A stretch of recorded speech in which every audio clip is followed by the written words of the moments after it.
5 ദിവസങ്ങളിലായി നടക്കുന്ന മുക്കം മുസ്ലിം ഓർഫനേജ് വാർഷിക എക്സ്പോ ജനുവരി 2-ന് സമാപിക്കാനിരിക്കുകയാണ്.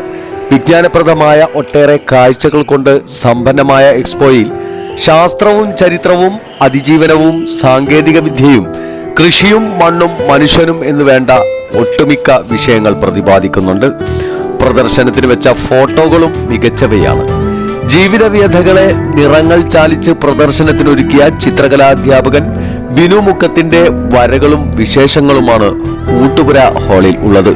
കൂടുതൽ വിശേഷങ്ങളിലേക്ക്. ലൈഫ് ജീവിതത്തിന്റെ തീരാരോധനം എന്നുള്ള പെയിന്റിംഗ് ആണ് നിങ്ങൾക്ക് കാണാൻ കഴിയുന്നത്. ഒരു വ്യക്തിയുടെ ജനനം മുതൽ മരണം വരെ ലോകത്ത് അദ്ദേഹത്തിന് അനുഭവിക്കേണ്ട യാതനകളെ കുറിച്ചാണ് ഞാൻ ഈ പിക്ചർ ചെയ്തിരിക്കുന്നത്. ഏറ്റവും ബിഗ്ഗസ്റ്റ് പെയിൻറ്റിംഗ് ആണ് എൻ്റെ പിക്ചർ. ജനനം മുതൽ മരണം വരെ ഒരു വ്യക്തിക്ക് അനുഭവിക്കേണ്ട യാതനകൾ, അതിൽ ഡ്രഗ് അബ്യൂസ് വരുന്നുണ്ട്. റാക്കറ്റിൽ അകപ്പെട്ടു പോകുന്ന പെൺകുട്ടികൾക്കെതിരെയുള്ളൊരു ബോധവൽക്കരണം നടക്കാൻ വേണ്ടിയിട്ടാണ് ഞാനിന്നിവിടെ ഈ പിക്ചർ എക്സിബിറ്റ് ചെയ്യുന്നത്. എല്ലാ സ്കൂളിലൂടെയും ബോധവൽക്കരണം നടത്തണം എന്നുള്ള ഉദ്ദേശത്തോടു കൂടിയാണ് ബിഗ്ഗസ്റ്റ് പെയിൻറ്റിങ്, അതായത് ലെമൻറ്റ് ഓഫ് ലൈഫ്, മലയാളം നിലവിളി എന്ന് പറയുന്ന പിക്ചറാണ് ഇവിടെ കാണാൻ കഴിയുന്നത്. അതേപോലെ ചൈൽഡ് ലേബർ, അതേപോലെ തന്നെ റാക്കറ്റിലേക്ക് പോകുന്ന പെൺകുട്ടികൾ, അതേപോലെ ട്രെയിനിൽ നടന്ന പീഡനത്തെ കുറിച്ച്, ഡൽഹിയിൽ നടന്ന പീഡനം, അങ്ങനെ 101 തരം പിന്നെ തീം ബേസിലുള്ള പിക്ചറാണ് ഞാൻ ഇവിടെ കാണിച്ചത്. 2020 വരെയുള്ള പിക്ചറാണ് ഇവിടെ കാണിച്ചിരിക്കുന്നത്. 2021, 22, 23 കാലഘട്ടത്തിലുള്ള ആനുകാലികമായിട്ടുള്ള സംഭവങ്ങളെ പ്രതിപാദിച്ചുകൊണ്ട് ചിത്രങ്ങളാണ് അടുത്ത ക്യാൻവാസിലേക്ക് വരുന്നത്. 3 തരം 1, 2, 4 പാട്ടുകളാണ് അടുത്ത് വരുന്നത്. 2023 വരെയുള്ള തീം ബേസിലുള്ള പിക്ചറാണ്. അതിൽ ഏറ്റവും പ്രധാനപ്പെട്ട ഒരു ചിത്രമാണ് ഇപ്പോൾ നിങ്ങൾക്ക് കാണാൻ കഴിയുന്നത്. മരിച്ചുപോയ അമ്മ, അവൻ അറിയുന്നില്ല അമ്മ മരിച്ചുപോയതാണ്. ആ മരിച്ചുപോയ അമ്മയുടെ മുല നുകർന്നുകൊണ്ടുള്ള പിക്ചറാണ് നമുക്കിവിടെ കാണാൻ കഴിയുന്നത്.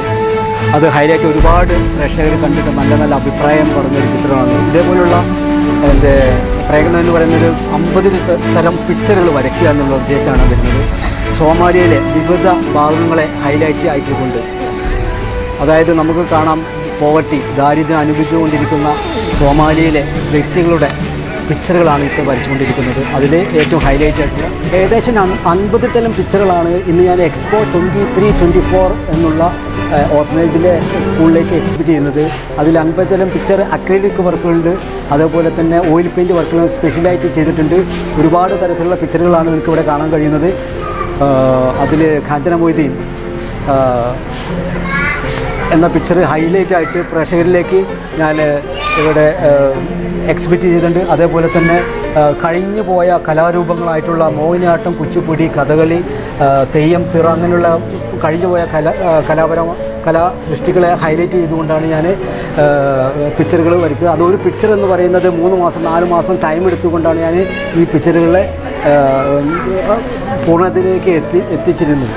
അതേപോലെ തന്നെ അബ്ദുൽ കലാം, നമ്മുടെ ഏറ്റവും ഇഷ്ടപ്പെട്ട ഒരു വ്യക്തി അബ്ദുൽ കലാമിൻ്റെ ഒരു 2 മാസം കൊണ്ടാണ് അദ്ദേഹത്തിൻ്റെ പോർട്രേറ്റ് വർക്ക് ഞാൻ കംപ്ലീറ്റ് ആക്കിയത്. അതേപോലെ തന്നെ നാച്ചുറൽ ആയിട്ടുള്ള വർക്കുകൾ, എനിക്ക് ഏറ്റവും ഇഷ്ടപ്പെട്ടത് നാച്ചുറൽ ആയിട്ടുള്ള പ്രകൃതിയെ സ്നേഹിക്കുക എന്നാണ്. ഏറ്റവും വലിയ അധ്യാപകൻ എന്ന് പറയുന്നത് പ്രകൃതിയാണ്. അപ്പോൾ പ്രകൃതിയുടെ പിക്ചറാണ് ഏറ്റവും കൂടുതലായിട്ട് അക്രിലിക് കളറിൽ വരച്ചത്.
മാവൂർ പൂവാട്ടുപറമ്പ്. കൂടുതൽ വാർത്തകൾ ലഭിക്കാൻ sport media YouTube channel subscribe ചെയ്യുക. വാട്സാപ്പിൽ ലഭിക്കാൻ സ്പോർട് മീഡിയ ഗ്രൂപ്പിൽ ജോയിൻ ചെയ്യുക.